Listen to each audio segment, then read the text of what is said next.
मुझे ये बताइए कब से यहाँ पे खड़े हैं? मैं तकरीबन सुबह से कह लें मैं लिबर्टी में मौजूद हूँ। क्या कंडीशन नजर आ रही है अब? कंडीशन यहाँ पे बहुत बुरी कंडीशन है। ऐसा लग रहा है आज मैं अपने शहर अपने जगह पे नहीं हूँ। आज मैं ऐसा लग कश्मीर खड़ा हूँ, यहाँ पे फलस्तीन पे खड़ा हूँ, जहाँ पे इतने जुल्म इतने मुजालिम हो रहे हैं। यहाँ पे मतलब अपनी आवाम पे इतना जुल्म हो रहा है। ये मगरिब से पहले तकरीबन मैं 10 मिनट पहले मैं निकला था, तो मैंने देखा था गोल चक्कर बिल्कुल सील था। वहाँ पे इतनी ज्यादा पुलिस वैन थी, इतनी ज्यादा प्रिजर वैन थी, और इतने ज्यादा पुलिस लोग थे, और गुल्लू भट्ट थे, और गुल्लू भट्ट के साथ उनके साथ कौन सी मरीम नवाज जैसी गुल्लू भट्ट नहीं थी, वो लोग भी मौजूद थे। और हमारे साथ कुछ मेरे साथ 2-3 फैमिली मौजूद थी जो कभी सिर्फ खड़े हुए थे, क्योंकि हम लोगों को आवाम नजर नहीं आ रही थी। तो जब हमने देखा तो हमने कहा चलो अभी हम साइड पे ना खड़े हो जाते हैं, बैठ जाते हैं। जब हमने एक मोनाल वाली साइड पे हमने वहां पे बैठने जरा सी देर 1 सेकंड के लिए बैठे हैं, तो वहां से आ गई गुल्लू बटरियां वहां से, और वो इतनी बुरे तरीके से आई। तो फिर एक बंदी का वहां से हो गया आई कांटेक्ट उसका, तो उनको समझ लग गई। तो उन्होंने उस बंदी के साथ मतलब उन्होंने कहा यहाँ से जाए, उन्होंने कहा अच्छा हम जा रहे हैं, लेकिन हम यहाँ से जा रहे हैं, यहाँ से नहीं, नहीं यहाँ से जाए। और उसने ना देखा कि एक औरत का, मैं औरत होके उसका गिरबान पकड़ी, उसके कपड़े छीन लो, उसके कपड़े फाड़ हूँ। तो वहां से उसके गुल्लू भट्ट भी आ गए, और वहां पे उन्होंने जो लड़के भी साथ आए तो उनके साथ इतना बुरा जुल्म किया, और वहां के उनके कपड़े फाड़, उनको घसीट उनको कर, यानी कि फैमिलीज तक को वो छोड़ नहीं रहे।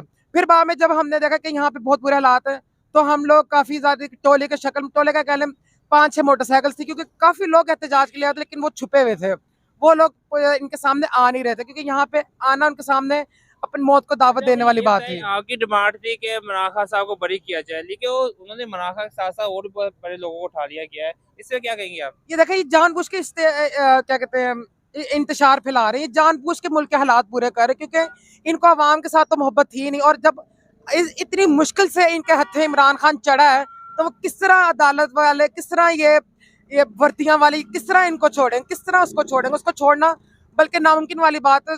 एक अदालत में हो के इंसान वहां पे भी इंसान महफूज ना हो सके, तो मैं अदालत की पे सवालिया निशान उठाना चाहूंगा, फिर अच्छा, कहाँ मेरे पे बंदा एक महफूज सवाल है है? आपसे ये भी है, क्योंकि मैंने काफी सर्वे किया है, कल भी मैं साथ ही सड़कों पे था।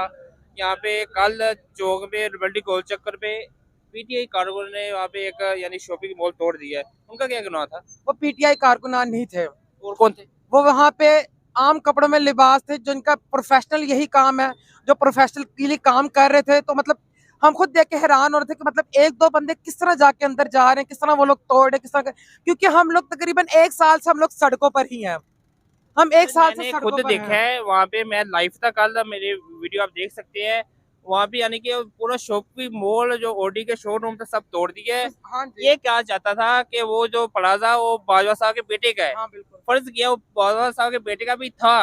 देखो तो दुकानें, जो मॉल है, जो शॉपिंग मॉल है, वो तो प्राइवेट बंद हो गया ना। लेकिन अब क्या किया जाए, इन लोगों ने इतना इश्तियाल दिला दी, जिस तरह के 1 साल से हम लोग पुरअमन रह रहे हैं, हर जगह हम पुरअमन रहे हैं। इन लोगों ने शेलिंग्स की एक्सपायर की हैं। बम में हमारे क्या कहते हैं जिले शाह को भी शहीद कर दिया गया, अरशद शरीफ तक को शहीद कर दिया गया, हमारे कारकुनान को जख्मी किया जा रहा है, माओ बहनों को उनके बालों से पकड़ के घसीटा जा रहा है, उनकी इज्जतें पामाल कर रहे हैं, रातों को उनके घर जा रहे, छापे डाले जा रहे हैं। मतलब आप लोग अवाम से क्या तवक्को कर रहे हैं? एक इदारों और अवाम के दरमियान में खड़ा हुआ था इमरान खान, और आपने उसी बंदे को पकड़ लिया, उस एक्स प्राइम मिनिस्टर को। मतलब उसकी क्या रहेगी वैल्यू? क्या आप लोग उसको इस तरह घसीट रहे जैसे कोई पालतू कुत्ते को घसीटता है? इनकी भी तो पेशियां हुई थी, इनको भी तो अदालतों में लाया गया था, जिनको घंटा पहले फोन किया जाता था कि हाँ जी सर हम आपको लेने के लिए आ रहे हो, अपने सूट इस्त्री करके मेकअप करके सब कुछ हाजिरियां तब देते, वो भी अपनी अच्छा, मर्जी मुझे से। ये बताया कि सब जो हमारे वजीर आजम से कोई भी है, सबको एक एक बार जेल जाना पड़ा, एक बार, दो बार, 10 बार जाना पड़ा है। लेकिन ये जो हमारी पीटीआई जमात है, ये सड़कों पे क्यों निकल आई है? मेरी बात सुने, एक तरीकाकार होता है, अगर उस पर कोई ठोस सबूत है कि वाकई अगर उसने करप्शन की है, वाकई अगर उसने लूट मार की है, तो हाँ एक तरीका होता है कि 4-5 आए और इज्जत से लेके जाए, क्योंकि वो हमारा एक्स प्राइम मिनिस्टर रह चुका हुआ है, दुनिया उसको जानती है, चलता फिरता ब्रांड है। आप उस ब्रांड को आप लोग इस तरह वर्दियां वाले आ रहे हैं, मतलब सब लोग आ रहे हैं एक बंदे को पकड़ने के लिए, जो कि हम लोगों को कबूल नहीं है। आए प्यार मोहब्बत से, हाँ जी आपके खिलाफ ये है, तो हमें आपकी गिरफ्तारी हमने आपको करना है, तो ठीक है, मैं इससे कोई एतराज नहीं। लेकिन आप उसको घसीट रहे हो, कभी फलां जगह की पुलिस आ रही है, कभी इस्लामाबाद की पुलिस आ रही है, कभी फलां जगह की रेंजर्स आ रही है। मतलब क्या किया उसने, क्या किया है? कोई दहशत गर्दी ये किया है, या उसने किसी की इज्जत पामाल के? यहाँ पे तो जो लोग माँ बहनों की इज्जतों को पामाल करते हैं, वो लोग अब तक सेफ फिर रहे आगे हैं, क्यों आगे फिर रहे आपका हैं? क्या राय अमल होगा अगर वो नहीं खान साहब को छोड़ जाए तो? अभी देखे जिस तरह कि इतने बुरे हालात हुए, मतलब डंडे बरसा रहे, सब कुछ कर रहे हैं, आगे कुछ समझ से बाहर के बाला तरह के अब तक क्या होगा? मतलब आगे लोग मार खा रहे हैं, मतलब सर फिरवा रहे हैं, नाक फिरवा रहे हैं, मतलब क्या होगा कि अब ज्यादा से ज्यादा फिर यही होगा कि लोग भी हाथों में क्या कहते हैं बरूद लेके फिरेंगे, फिर जहां ये लोग नजर आएंगे वहां पे इनको भी उड़ा दिया जाएगा। अगर ये लोग अमन करेंगे, प्यार मोहब्बत करेंगे, तो अवाम इनके सिर आंखों में बिठाएगी। अगर ये लोग बाज नहीं आएंगे तो फिर ठीक है, जैसा मुंह होगा वैसी चपेट पड़ेगी। वो शुगर जी, इस वक्त लाहौर में दाने जग बना हुआ है, पूरा लाहौर ऑलमोस्ट, यानी कोई एक जगह भी नहीं है जहाँ पे मैं गुजरा हूँ वहाँ पे सड़क साफ मिली हो। यहाँ पे कुछ पॉइंट है साफ वाली, यहाँ पे भी जो यहाँ पे शेल हुए हैं बल्टी गोल चक्कर में, उनकी स्मेल यहाँ तक आ रही है। बाकी चीज अपडेट आपको डिफरेंट जगह पे जाके देते हैं। अब तक लिए अल्लाह हाफिज़।